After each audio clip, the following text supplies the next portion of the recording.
Hello दोस्त। Welcome to Magendra automation solution. इस class में हम लोग डिस्कस करने वाला टॉपिक है कॉन्ट्रैक्टर। ये जो कॉन्ट्रैक्टर है वो इंडस्ट्री में बहुत इम्पोर्टेंट चीज़ है। ठीक है, ये मैं टॉपिक लेने का रीज़न है, अपना सब्सक्राइबर अजय नाम है, वो आदमी ने मेरे को पर्सनली मैसेज भेजा था, भैया ये कॉन्ट्रैक्टर का बारे में मेरे को क्लियर वीडियो अपलोड कीजिए, हम लोग का यूज़फुल रहेगा, ऐसा बोला था। वो मतलब उसमें क्या है, कॉन्ट्रैक्टर कैसा चालू होता है, उसमें क्या क्या टर्मिनल यूज़ होती है, वो किस प्रकार का वो कॉन्ट्रैक्टर बनाया जाता है, वो क्या चीज़ के लिए कॉन्ट्रैक्टर यूज़ करते हैं हम लोग। ठीक है, उसमें अम्पेयर वेराइटी क्या है, वो सब डिटेल मेरे से मांग रहा था। मैंने उसको बनाने के लिए ये जो अपना कॉन्ट्रैक्टर है, ठीक है, ये जो है ना उसमें मूविंग पार्ट रहते हैं। ये जो मूविंग पार्ट है इसमें ये तीन चीज समझना जरूरी है। कोई भी कॉन्ट्रैक्टर ले लीजिए, उसमें तीन चीज अपनों को समझना बहुत जरूरी है। वो क्या है, कोई भी कॉन्ट्रैक्टर आप ले लीजिए, उसमें फीडबैक देने के लिए कॉन्टैक्ट होती है, वो फीडबैक कॉन्टैक्ट है, वो उसको बोलते हैं हम लोग NONC। ठीक है, वो इनबिल्ट रहती है, वो कॉन्ट्रैक्टर में इनबिल्ट रहती है, वो फीडबैक हम उसमें से ले सकते हैं। ठीक है, उसके बाद हम लोगों को कॉन्ट्रैक्टर किसके लिए यूज करते हैं, कोई भी मोटर चालू करने के लिए हम यूज करते हैं। उसमें क्या है, RYB वो कॉन्टैक्ट होते हैं, उसमें L1 L2 L3 कॉन्टैक्ट रहती है। वो अपने को हमारा यूज करते हैं जो लोड है उसका डिपेंड वो कॉन्टैक्ट का जो एम्पियर वेरिएशन होते हैं। उसके बाद फीडबैक का जो कॉन्टैक्ट है उसमें सिर्फ कंट्रोल पर्पस के लिए हम लोग यूज करते हैं। उसके लिए क्या है, उसको हाई एम्पियर का रिक्वायरमेंट नहीं है, लेकिन जो लोड है, लोड का जो कॉन्टैक्ट है, हम किस तरीके का लोड यूज करते हैं उसी के प्रकार का सबसे हम लोग को कॉन्ट्रैक्टर सेलेक्ट करना होते हैं।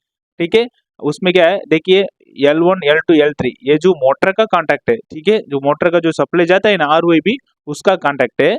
उसमें देखिए बगल में NO लिखा रहता है, वो 13 नंबर और 14 नंबर का है। ये क्या है, मतलब ये कंट्रोल पर्पस के लिए हम यूज करते हैं। ये तो फीडबैक एलिमेंट है, वो NONC बोलते हैं इसको। ठीक है, ये कॉन्ट्रैक्टर का इनबिल्ट रहते हैं, हम एक्सटर्नली भी वो इसको हेड एंड ब्लॉक यूज कर सकते हैं। वो तो कॉन्ट्रैक्टर का इनबिल्ट में भी एक NO नहीं तो दो NO का पॉसिबिलिटी रहते हैं। ठीक है, ये जो सेकेंडरी थिंग है। वो तीसरे कॉन्ट्रैक्टर में क्या है, थर्ड थिंग्स है, ये समझना जरूरी है। वो क्या है, आप कोई भी कॉन्ट्रैक्टर कोई भी ब्रांड का कॉन्ट्रैक्टर ले लीजिए, उसमें उसका अंदर जो काइल रहते हैं, वो काइल सबसे इम्पोर्टेंट चीज है। वो कॉइल का हम पावर देंगे, पावर देने के बाद अंदर मैग्नेटिक फील्ड इंड्यूस होगा।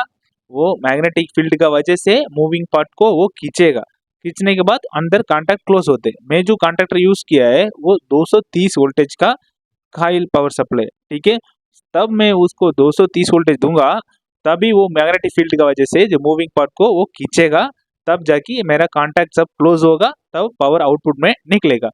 देखिए अभी मैंने ये कॉन्ट्रैक्टर को खोल के अंदर का अरेंजमेंट क्या है, वो कैसा फिक्स किया हुआ है, कॉइल किधर फिक्स करके रखा है, वो सब आपको मैं एक वीडियो में क्लियर दिखा देता हूँ। ठीक है, अपना कोई भी कॉन्ट्रैक्टर ले लीजिए, आप 32 एम्पेयर से लेकर के 1000 एम्पेयर तक कोई भी ब्रांड में ये कॉन्सेप्ट ये लॉजिक सेम होते। ठीक है, इसमें जो कॉन्ट्रैक्टर का अंदर है ना, जो जो पार्ट होता है मैं दिखा देता हूँ। ठीक है, मैं ये कॉन्ट्रैक्टर को ओपन कर लेता हूँ। ये देखिए कॉन्ट्रैक्टर को मैंने ओपन कर लिया।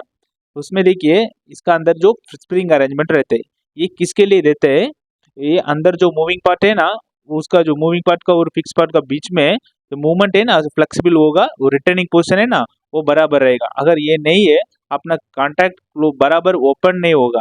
ठीक है, फिर वापस जीरो पोजिशन में नहीं आएगा, इसके लिए स्प्रिंग रिटर्न इम्पोर्टेंट है। ये जो अपना काइल है, ठीक है, ये काइल दो वेराइटी है, AC कॉइल होते हैं, DC कॉइल होते हैं। उसमें क्या है, AC में भी वेराइटी ऑफ वोल्टेज हम दे सकते हैं। मैं जो सेलेक्ट किया हुआ है 230 वोल्टेज का कॉइल है।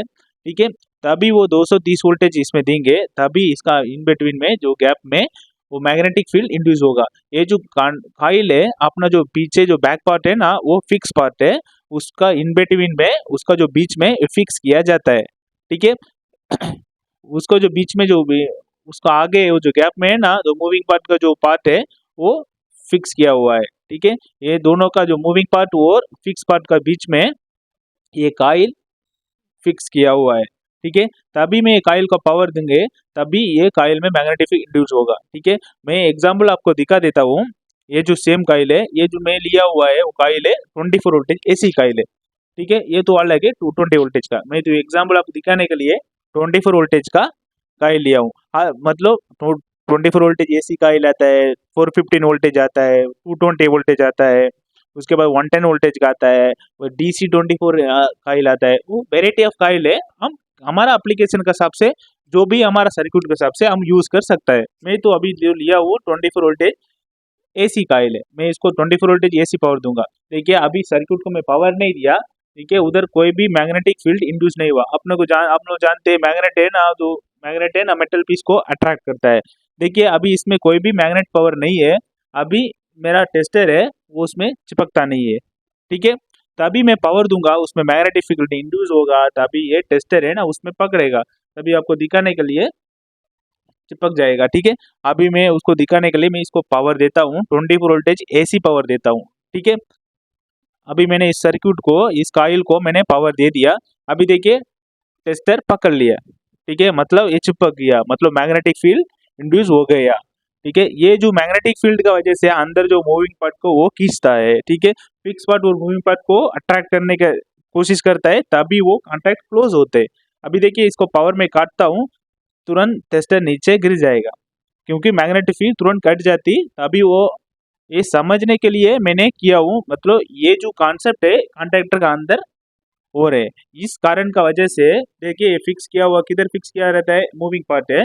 मूविंग पार्ट का जो इन बिटवीन में, मतलब बीच में इसका जो काइल का जो गैप आता है ना, वो गैप इधर फिक्स किया हुआ है। तभी मैं इस काइल को पावर दूंगा, तभी ये खींचने के लिए मैग्नेटिक फील्ड की वजह से इसका आगे वाला जो फिक्स पार्ट का और मूविंग पार्ट का जो बीच में जो मैग्नेटिक फील्ड इंड्यूस होगा ना, तभी वो मैग्नेटिक पावर की वजह से खींचने के लिए, अट्रैक्ट दोनों चिपकने के लिए कोशिश करता है। तभी कोशिश मतलब वो मूविंग पार्ट है ना, तभी वो चिपकाने के लिए कोशिश करता है ना, तभी वो कॉन्टैक्ट क्लोज होते हैं, ठीक है। ये पावर कंटिन्यू रहेगा, उधर ईएमएफ इंड्यूस होता रहेगा, तभी वो कॉन्टैक्टर होल्ड रहते हैं, ठीक है। ये जो कॉन्ट्रैक्टर का जो प्रिंसिपल है, आप कोई भी कॉन्ट्रैक्टर ले लीजिए। ये तो मैं लिया है 32 एम्पीयर का कॉन्ट्रैक्टर, आप 200 एम्पीयर का कॉन्ट्रैक्टर ले लीजिए, आप 400, 600, 1000 एम्पीयर, आप कोई भी प्रकार का कॉन्ट्रैक्टर ले लीजिए, सबका प्रिंसिपल एक ही है। मतलब इस कॉन्ट्रैक्टर का जो प्रिंसिपल मैंने बताया, वही प्रिंसिपल का सबसे, आप कितना भी वेराइटी का आप कॉन्ट्रैक्टर ले लीजिए, सबका प्रिंसिपल एक